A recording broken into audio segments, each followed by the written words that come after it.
Ma'am, pirmahan niyo na po itong mga papeles na ito. Need po ito ASAP. Saad ng sekretarya ni Evelyn. Napasintido na lamang si Evelyn sa dami ng trabaho. Si Evelyn kasi ay isang mayamang negosyante, kaya hindi natuloy malaman kung anong uunahin dahil nakatambak ang mga trabaho niya.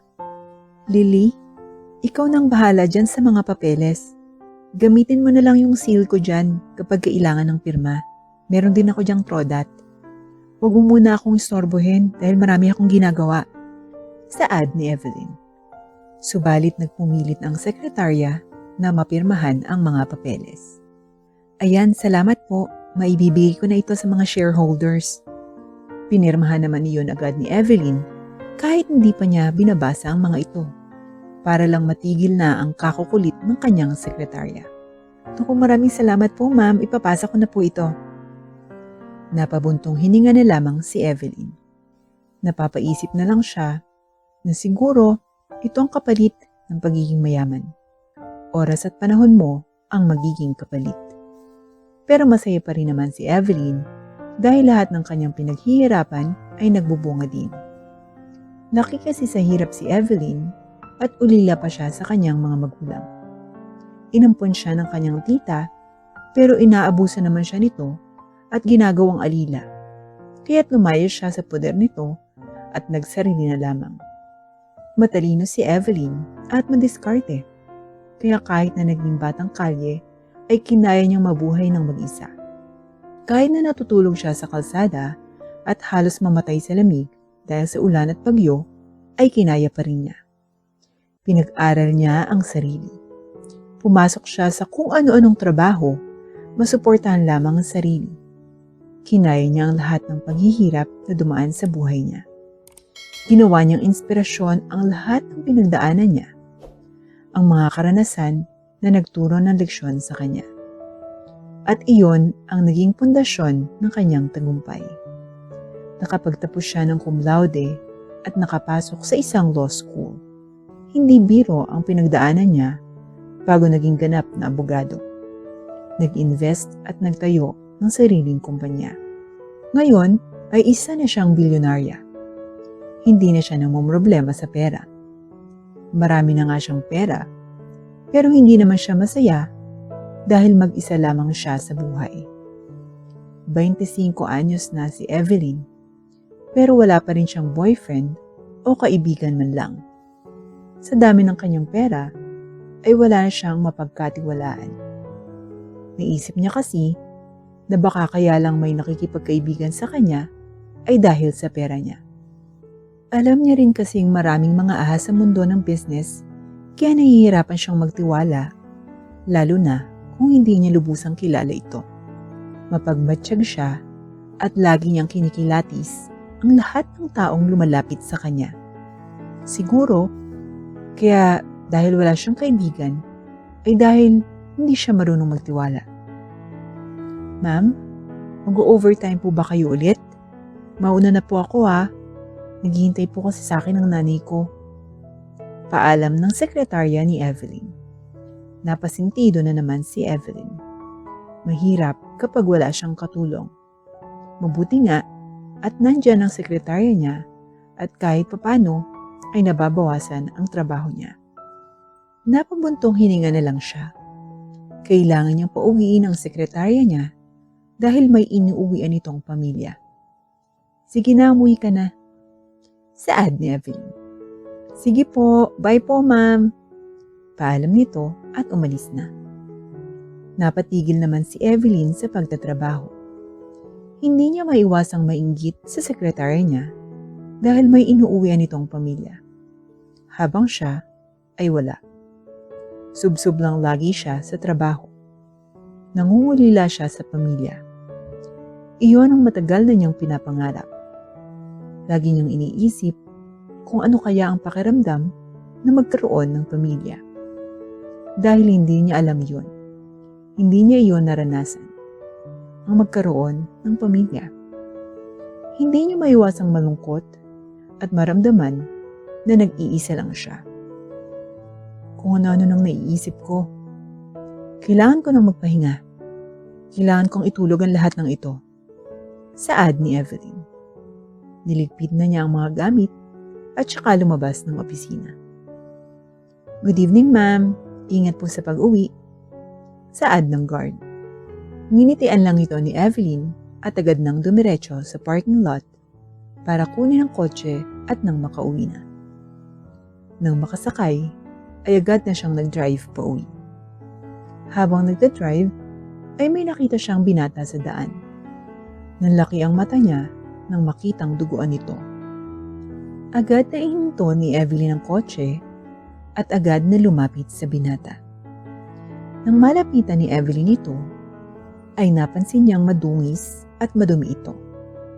Gulo-gulo din ang buhok. Sa tingin niya ay pulubi ang binata. Sa kanyang pagtatansya, malamang ay nasa 17 na taon ito. Dumudugo ang tagiliran nito at namimilipit sa sakit. Hey, ano bang nangyari sa'yo? Halika, dadaling kita sa ospital. Saad ni Evelyn at tinakbayan ito papunta sa kotse. Nilagay niya ito sa backseat at agad na nagmaneho papunta sa pinakamalapit na ospital. Kumusta naman po siya? Tanong ni Evelyn sa doktor. For now, stable na ang lagay niya. Mabuti na lang at hindi malalim at walang vital parts ang natamaan nang masaksak siya sa tagiliran. Sagot ng doktor. Nakahinga naman ang maluwag si Evelyn. Kayo po ba ang guardian ng pasyente? Tanong ng doktor. Nagdalawang isip naman si Evelyn kung ano ang sasabihin. Kung tutuusin kasi, ay hindi niya kaano-ano at hindi niya kilala ang binata. Pero nakakaawa naman ito kung iiwan na lang niya basta-basta. Kaya't sinabi niya na siya ang guardian nito. Binigay naman sa kanya ang mga bayarin sa ospital. Tinabihan niya ang binata. Ngayong malinis na ito, ay maamo ang itsura nito. Hindi alam ni Evelyn kung bakit magaan ang pakiramdam niya sa binata. Siguro ay dahil nangungulila siya sa pamilya, kaya magaan ang loob niya dito. Kahit hindi niya naman ito kilala. Dala na rin ng pagod, ay hindi na malay ni Evelyn na nakatulog na siya. Nagising na lamang si Evelyn dahil sa ingay sa ospital. Tsaka niya lang napansin na may kumot pala na nakapatong sa balikat niya. Nag-unat-unat siya. Tsaka niya naalala na may dinala nga pala siyang binata sa ospital. Inilimbot niya ang tingin dahil wala na sa kama ang pasyente. Gising na po pala kayo, miss. Napalingon naman si Evelyn sa nagsalita. Ito ang binatang iniligtas niya. May dala itong lugaw. Baka gutom na po kayo. Bumili po ako ng lugaw pang almusal. Saad ng binata at binigyan siya ng lugaw. Saan mo nakuha ang pambili nito? Tanong ni Evelyn. Hindi niyo po na itatanong may naitabi po akong pera sa bulsa ko. Akala ko nga po nawala. Mabuti na lang at nakuha ko sa mga nurse yung mga damit ko. Ano palang pangalan mo? Tsaka bakit ka nasaksak kagabi? Mabuti na lang talaga at hindi malala ang natamo mo. Tanong muli ni Evelyn. Napakamot naman ng batok ang binata. Ako po si Justin. Doon naman sa pagkakasaksak sa akin, may nagtangka po kasing magnakaw sa akin. Dahil palaban po ako, hindi ko po hinayaang makuha yung pera ko. Kaya yan po. Hindi ko nga po maintindihan kung bakit nanakawan pa ako noon, pulubi na nga po ako eh. Biro nito at umawa. Hindi naman natawa si Evelyn, bagkus ay naawa siya sa binata. Ano po palang pangalan nyo, Miss Ganda? Ako si Evelyn. Nasaan pala ang mga magulang mo? May pamilya ka pa ba? May mauuwian ka ba? Sa totoo nga po wala na. Lumaki na po ako sa lansangan. Lalong naawa si Evelyn sa binata. hinawakan niya ang kamay nito. Ayos lang ba kung tulungan kita? Hindi kakayanin ng konsensya ko kung pababayaan kita. Kaya't hayaan mo akong tumulong. Nahiya naman ang binata. Ay, huwag na lang po. Nahihiya po ako dahil iniligtas niyo na nga po ang buhay ko. Malaki na po yung utang na loob ko sa inyo. Ayoko na pong dagdagan pa. Umiling naman si Evelyn. Huwag kang mag-alala.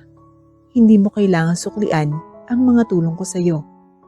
Gusto ko lang talagang tulungan ka. Nakakahiya man po ay hindi na po ako tatanggi. Pero gagawin ko po ang lahat para makatulong sa inyo. Nang gumaling na ang binata, ay kinupkop na ito ni Evelyn. Nakikita niya kasi sa binata ang sarili. Noong mga panahong walang-wala siya, at sarili lang niya ang makakapitan. At ang mas nakakatuwa pa doon, ay kahit na isa lamang itong pulubi, ay matataas ang grado nito at isang honor student. Ano bang inspirasyon mo, Justin? Hindi biro ang mabuhay ng mag-isa, lalo pat walang sumusuporta sa iyo. Ikaw lang mag-isa, at ang lansangan ang nagsisilbing tahanan mo. Simula po kasi nang magkaisip ako, ay ipinangako ko sa sarili ko na magtatagumpay ako sa buhay, na magsusumikap ako, at hindi ko hahayaan ang sarili ko na habang buhay akong maging isang mahirap. Pangarap ko pong maging isang doktor, kaya ginagawa ko po ang lahat para makamit ang pangarap na yon. At saka, masaya po ako na sinusuportahan niyo po ako ngayon. Kahit papaano, ay nababawasan po ang mga pasanin ko sa buhay. Salaysay ni Justin. Napangiti naman si Evelyn. Maganda yan. Ipagpatuloy mo lang ang mga pangarap mong yan. Alam kong balang araw ay matutupad mo din ang mga pangarap mo. Salamat po. Sinusuportahan ni Evelyn ang pag-aaral ni Justin. Kasalukuyan na itong graduating sa high school at sa isang taon ay magkokolehiyo na ito. Ipinangako naman ni Evelyn na susuportahan pa rin niya si Justin kahit na magkolehiyo na ito. Tumutulong-tulong naman si Justin sa opisina para naman hindi siya maging pabigat kay Evelyn. Nahihiya kasi siya dahil marami na itong naitulong sa kanya. Kaya paunti-unti ay gusto niyang suklian ang kabutihang loob nito. Naging malapit ang dalawa sa nakalipas na panahon. Parang magkapatid na ang turingan nila sa isa't isa. Kahit paano, ay nararamdaman ni Evelyn ang magkaroon ng isang pamilya. Kahit pa nararamdaman niya iyon sa hindi katugo, ay masaya pa rin sa kanyang pakiramdam. Hanggang sa magkolehiyo na si Justin at napagdesisyon na nito na lumisan na sa puder ni Evelyn. Ate Evelyn, maraming salamat sa lahat po ng naitulong niyo sa akin. Pangako po, susuklayan ko po ang lahat ng tulong ninyo. Pero sa ngayon po, napagdesisyonan ko na pong umalis. Kaya ko na po ang sarili ko. Simula po ngayon, ay tatayo na po ako sa sarili kong paa. Maraming salamat, Ate Evelyn. Malungkot na paalam ni Justin. Niyakap naman siya ni Evelyn. Pero saan ka pupunta? May matutuluyan ka ba? Kakayanin mo ba? Kontakin mo ako ha, para makamusta kita at magkaroon naman ako ng balita sa iyo. Nag-aalalang tanong ni Evelyn. Naging malapit na kasi siya dito, kaya't malungkot siya, nililisan na ito. Tumango naman si Justin at ngumiti. Huwag ka nang mag-alala sa akin, ate. Kaya ko ng sarili ko.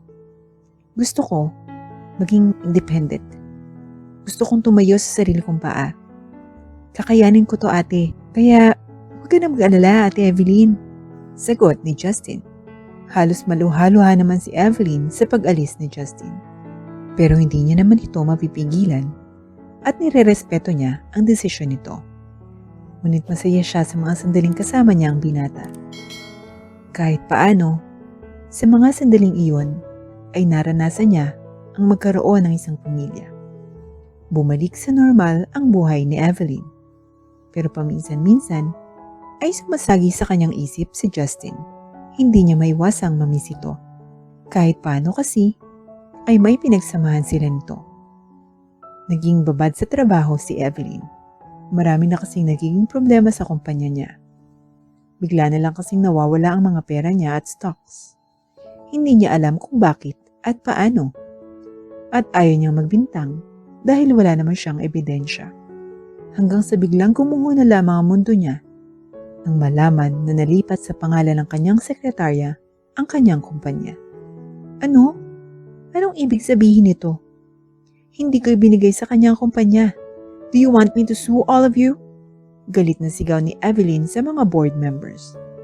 Pinapaalis kasi siya ng mga tao sa sarili niyang kumpanya dahil may bago na daw may-ari at ito ay ang kanyang sekretarya. This is identity theft. Ano ba ang naging basihan niyo at naniniwala kayo na siya na ang bagong may-ari ng kumpanya? Are you all idiots? Galit na sigaw ni Evelyn. We all see the documents, fingerprint, and authentication to prove that you gave her the company. May pirma mo pa nga ang mga dokumento. Saad ng isang board member. This is ridiculous. Sigaw ni Evelyn. Tumingin siya sa sekretary niyang nakangisi sa kanya at tilang masayang masaya. Kung ganoon, ito pala ang ahas na umaaligid sa kanya at unti-unting ninanakawan siya. Nagtiwala siya dito, pero tinaydor lamang siya nito. Nag-request siya ng hearing sa korte para ipakulong ang dating sekretarya, ngunit natalo lamang siya at nawala ang lahat sa kanya. Mga bahay, pera at lupa. Lahat ay nawala sa isang iglap. Tsaka lang niya nalaman na pinagtutulungan na pala siya ng lahat at matagal nang nakaplano ang mga ito. Walang nagawa si Evelyn. Walang-wala na siya. Lahat ng pinaghirapan niya ay naglaho na parang bula. Naluha na lamang siya dahil bumalik na naman siya sa kalyeng pinanggalingan niya noon. Naisip niya kung bakit kailangan mangyari sa kanya yun. Wala naman siyang inaapakang tao. Kahit kailan ay hindi siya gumawa ng mali. Kaya't hindi niya alam kung bakit kailangan maghirap ulit siya. Dahil sa nangyaring ito, ay panglilimos na lang ang nagawa ni Evelyn para mabuhay. Hindi na niya alam kung ilang araw o buwan ang mga nagdaan. Ate Evelyn? Napatingala si Evelyn sa tumawag ng pangalan niya. Isang napakapamilyar na mukha ang bumungad sa kanya. Anong ginagawa mo dito? At bakit ganyan ang itsura mo? Anong nangyari sa'yo? Tanong nito. Naluha naman si Evelyn. Justin. Lumuluhang sambit ni Evelyn at niyakap si Justin.